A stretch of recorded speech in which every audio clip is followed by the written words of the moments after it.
Que a paz do Senhor Jesus esteja com todos nós. A prece é uma invocação e, mergulhados no mesmo fluido universal, unidos no propósito do bem e do amor, formamos neste momento uma corrente fluídica através da comunhão de pensamentos para que possamos receber com alegria assistência das forças espirituais de amor e bondade divina.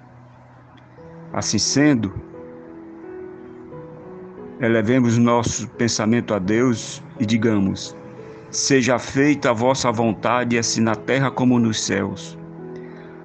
Ajuda-nos a observar as vossas leis e a submeter-nos, sem murmurar, aos decretos divinos, porque vós sois a fonte da sabedoria e do amor, e nós, criaturas inferiores, devemos satisfazer a vossa vontade. Em nome de nosso Senhor Jesus Cristo, pedimos abençoar e confortar os nossos irmãos enfermos do corpo e do espírito, para que suas enfermidades sejam curadas e suas dores aliviadas. Abençoa e ilumina, Senhor, os trabalhadores da saúde, dando-lhes forças e sabedoria para ajudar e amparar os irmãos enfermos. Abençoa e ilumina, Senhor, os irmãos em situação de rua, e que tua face se revele em cada um.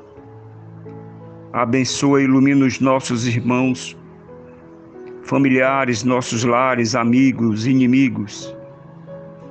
Abençoa e conforta, Senhor, os irmãos desempregados e os trabalhadores desse país.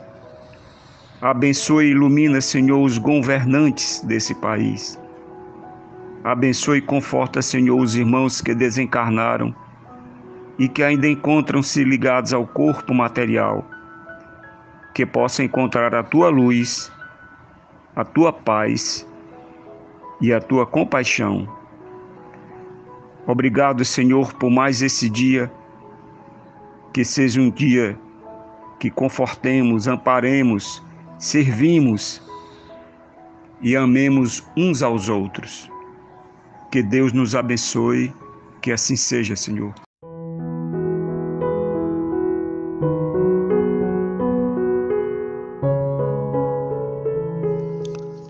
Olá a todos e a todas, mais um dia de Evangelho à luz da doutrina espírita. Nós que fazemos do Centro Espírita Cearense, daremos continuidade ao capítulo 10, Bem-aventurados os que são misericordiosos, precisamente o item 13, primeiro e segundo parágrafo. Não julgueis para não serdes julgados. Aquele que estiver sem pecado, atire a primeira pedra. Vamos lá? Atire-lhe a primeira pedra aquele que estiver sem pecado, disse Jesus. Esta sentença faz da indulgência um dever, pois não há quem dela não necessite para si mesmo. Ela nos ensina que não devemos julgar os outros com mais severidade do que nos julgamos a nós mesmos, nem condenar nos outros aquilo de que nos absolvemos. Antes de censurarmos uma falta a alguém, vejamos se a mesma censura não nos pode ser feita. A censura que se faz à conduta alheia pode ter dois motivos: reprimir o mal ou desacreditar a pessoa cujos atos se criticam. Este último propósito nunca encontra desculpa. Por quê?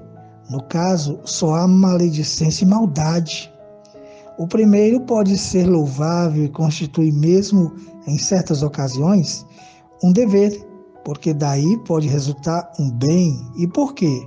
A não ser assim, jamais o mal seria reprimido na sociedade. Aliás, não compete ao homem auxiliar o progresso do semelhante?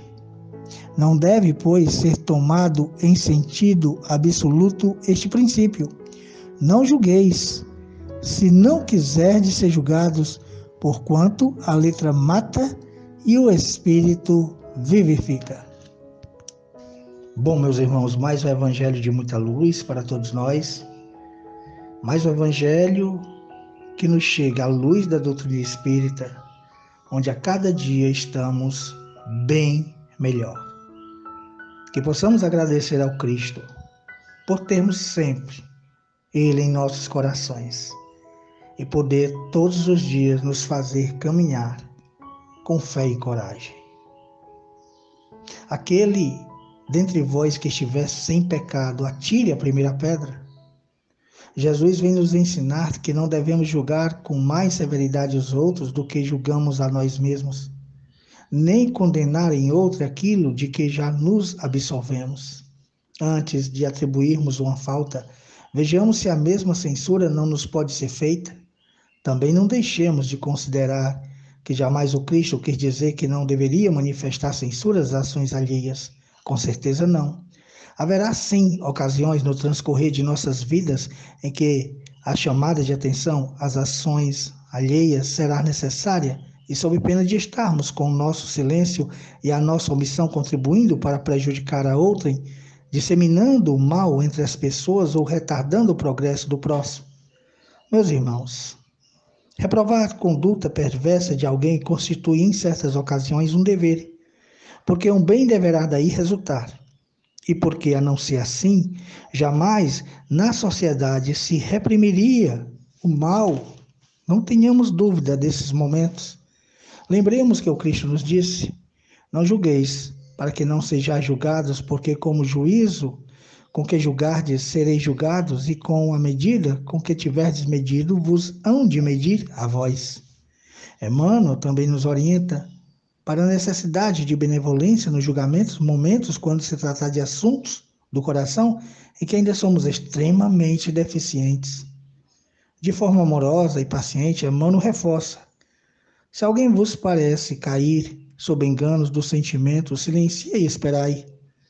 Se alguém vos figura também delinquência por desvarios do coração, esperai e silenciai.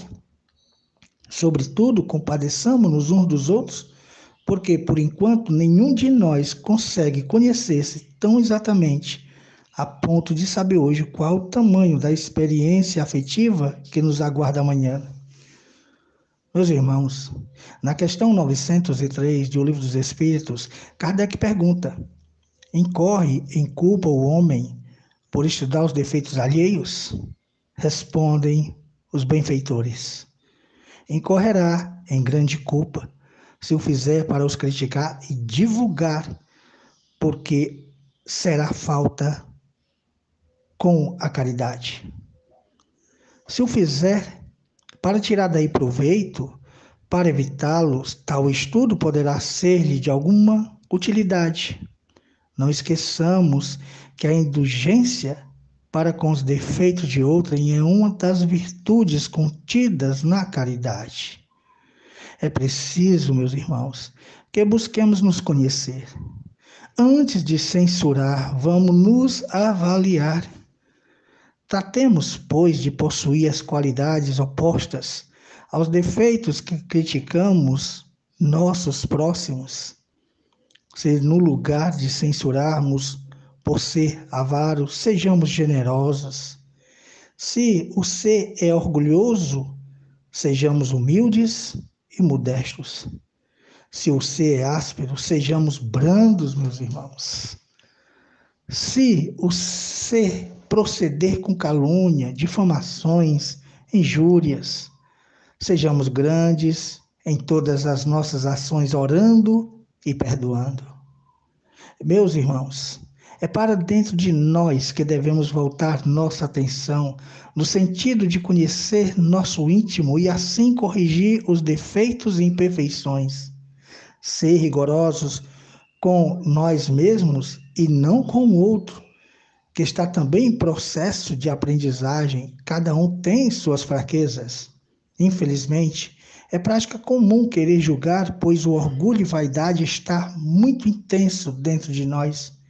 As pessoas de maior progresso espiritual e que menos erros cometem, ao invés de julgar com rigor As faltas alheias são as mais indulgentes e compreensivas para com as fraquezas do próximo. Assim foi nosso querido irmão Francisco Cândido Xavier, nossa irmã Dulce, nosso irmão Mahatma Gandhi, Bezerra de Menezes, Madre Teresa. Irmãos, Jesus nos ensina que devemos sempre auxiliá-los e não censurarmos. Amar verdadeiramente, sempre com compreensão. O amor cobre uma multidão de pecados. Que busquemos a cada dia o Evangelho do Cristo com atitude. Muita paz.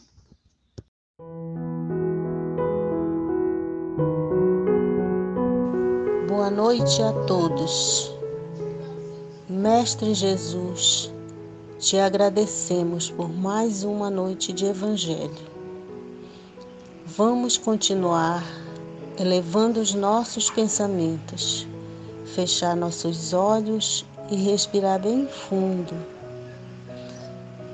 Pai de infinita bondade, te agradeço por tudo que fazes por nós.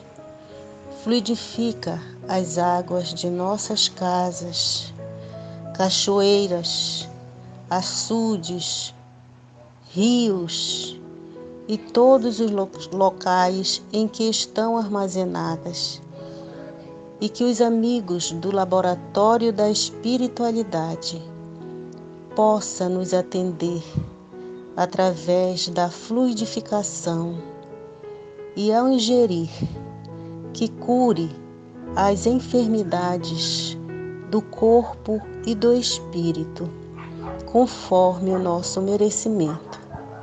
Que possamos nos sentir fortalecidos através dos fluidos depositados nessa água. Agradeço a Deus e a meu anjo guardião. Que assim seja. Fiquem em paz. Amém.